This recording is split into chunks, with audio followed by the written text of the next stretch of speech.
Muitos acreditam que um dos maiores problemas do Manchester United é o goleiro André Onana, que não passa muita confiança embaixo das traves. Então quem deu a sua opinião sobre isso foi o ídolo dos Red Devils, Edwin van der Sar, que falou o seguinte: é injusto culpar o Onana. Se você cometer um erro, uma bola passar por entre as pernas ou uma bola que você afastar de longe, pode culpar o goleiro. Ele não teve um desempenho consistente esse ano. Lá na Inglaterra falam que ele deve ser negociado nesta janela e inclusive o próprio Onana, em recente entrevista, falou que não está seguro sobre seu futuro no clube. A ESPN da Argentina informou que Dibu Martínez é o alvo do Manchester para ser o novo goleiro, e os primeiros contatos entre as partes já foram feitos. Porém, vale a pena lembrar que ele também interessa a times da Arábia e a outros clubes europeus. O Emiliano Martínez realmente deve ir embora do Aston Villa, e eu sinceramente acredito que ia ser uma boa tanto para ele quanto para o Manchester United, esse casamento entre aspas, né? Essa transferência. Eu acho que o Dibu Martínez traria muito mais confiança embaixo das traves lá para a equipe do Manchester. Isso daí não significa que o Onana é um goleiro ruim, tá? Mas infelizmente no Manchester ele acabou não dando muito certo. Talvez fosse bom pro Onana voltar lá pro futebol italiano ou voltar para a liga holandesa. Eu sou o Todd e seja muito bem-vindo para mais um vídeo aqui no canal, onde eu vou te contar muito mais coisa interessante. Bora ver como é que foram os jogos da Copa do Mundo de Clubes desse final de semana. Vou te contar também sobre Osimhen,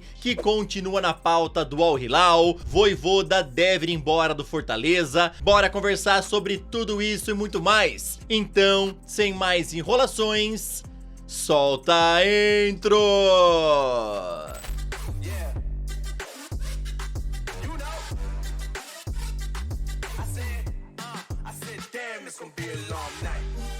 Sábado começou o Mundial de Clubes com empate sem gols entre Inter Miami e Al Ahly. Os grandes destaques desse jogo foram os goleiros, que foram aí os responsáveis pelo placar em 0-0. Ontem o Bayern de Munique humilhou o modesto Auckland, metendo um histórico 10-0, com direito a hat-trick de Musiala, mais 2 de Thomas Müller, 2 de Olise, 2 de Coman e outro de Bowen. O Paris Saint-Germain dominou por completo o Atlético de Madrid do início ao fim, e assim meteu uma goleada de 4-0, com gols de Fabian Ruiz, Vitinha, Mayulu e Kang In Lee. Palmeiras e Porto ficaram no empate sem gols. Ambas as equipes tiveram boas oportunidades e os goleiros foram fundamentais para o placar ficar em 0-0. Botafogo estreou com vitória por 2-1 em cima do Seattle Sounders. Jair e Igor Jesus foram os responsáveis pelos gols do Glorioso. Fortaleza vem de uma sequência de 7 jogos sem vitória e a era de Juan Pablo Vojvoda está prestes a chegar ao fim. O jornal O Povo informou que neste fim de semana aconteceram várias reuniões para resolver o assunto, e o que falta para selar a saída do técnico é apenas a palavra final do presidente Marcelo Paz, que está bem pressionado para demitir Vojvoda. Além da pressão pela demissão, o clube ainda aguarda também a decisão do próprio técnico, que nesse momento está na Argentina junto com a sua família e avalia se vai permanecer no Leão do Pici, onde está desde 2021. O Vojvoda fez história lá no Fortaleza, conquistou vários títulos, conseguiu levar a equipe à Libertadores, levou também o Fortaleza à final da Copa Sul-Americana, porém agora em 2025 o Fortaleza está na zona de rebaixamento do Brasileirão e não vem conseguindo apresentar um bom futebol. E agora eu quero perguntar o seguinte: torcedor do Fortaleza, se o Vojvoda realmente for embora, quem seria um bom nome para assumir a sua equipe? E também comente aí se você acha que tem que demitir o Vojvoda e partir para um novo nome. Fala é. O zagueiro Adrielson atraiu interesse de times brasileiros, porém eles esbarraram na alta pedida de John Textor lá no Lyon. O portal All Sport informou que Santos, Cruzeiro e Grêmio fizeram uma consulta a respeito da possível transferência, e o valor pedido para negociá-lo afastou o trio de toda a conversa, além também do alto salário do jogador. Lembrando a vocês que Adrielson estava emprestado no Anderlecht, onde não conseguiu se firmar, e agora que está de volta ao Lyon, ele será será negociado, já que não faz parte dos planos. Tudo indica que ele deve continuar no futebol europeu e pessoas próximas ao jogador relataram ao All Sport que nos próximos dias ele já deve fechar com seu novo clube. O Santos e o Grêmio tentaram aí algumas composições financeiras, mas não tiveram sucesso, tá bom? O Peixe abriria a mão aí de um débito que o Botafogo tem pelo goleiro John, e o Grêmio cogitava envolver aí o Gustavo Martins, porém nenhuma negociação foi pra frente e realmente o Adrielson deve continuar lá na Europa. Agora rapidão, queria te pedir aquela moral, deixa o like no vídeo, se inscreve no canal e também ativa o sininho. Aqui sempre tem vídeos novos pra te deixar muito bem antenado em relação a esse esporte tão maravilhoso e amado por todos nós. A seleção italiana tem um novo técnico e ele é Gennaro Gattuso, que vem para assumir o lugar deixado por Luciano Spalletti, que foi demitido há uma semana atrás após uma sequência de 3 jogos sem vitória.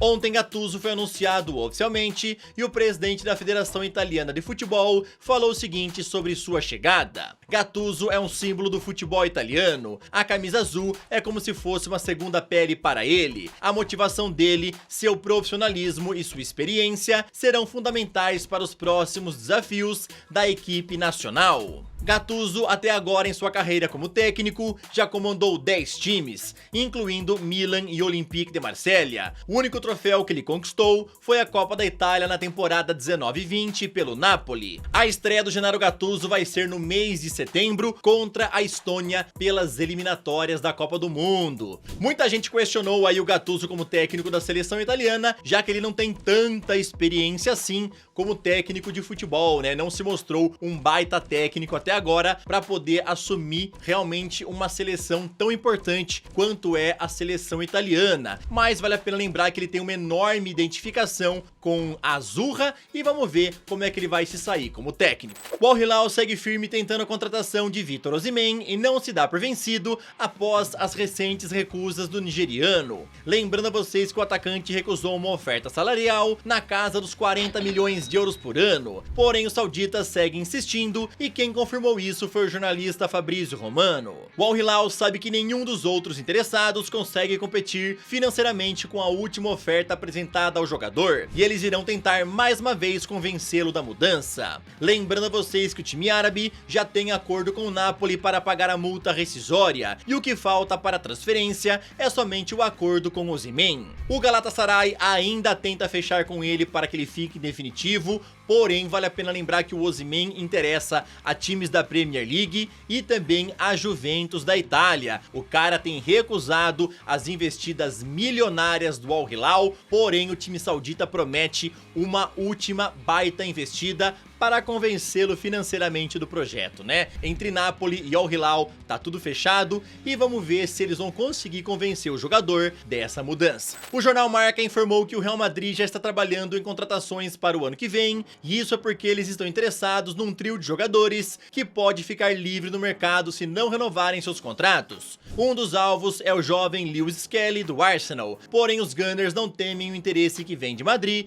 e já estão trabalhando na sua renovação de contrato. Inclusive, eles estão bem otimistas num acerto muito em breve. Os outros alvos são Christian Mosquera do Valência e Ibrahima Konaté do Liverpool. Isso daí não significa que o Real Madrid vai contratar esse trio, tá bom? O jornal Marca fala que eles querem trazer pelo menos um jogador desse trio citado, o Lewis Skelly, o Mosquera e também o Ibrahima Konaté. E a publicação completa falando que o Konaté é o grande favorito do Xabi Alonso e também do presidente Florentino Pérez. Inclusive, ele já recusou renovação de contrato com o Liverpool e os Reds estão com muito medo que ele faça o mesmo caminho que o Alexander-Arnold. Vai embora de graça, se juntando para a equipe de Madrid sem render um centavinho aos cofres dos Reds. Lembrando que esses 3 jogadores vão ficar aí sem contrato, né? Somente ano que vem, tá bom? Ainda resta uma temporada de contrato para cada um deles, então tem tempo aí para seus clubes, né? Tentarem renovar os seus vínculos.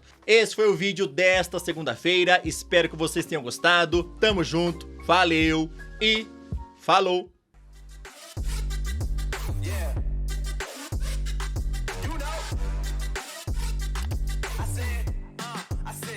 It's gonna be a long night.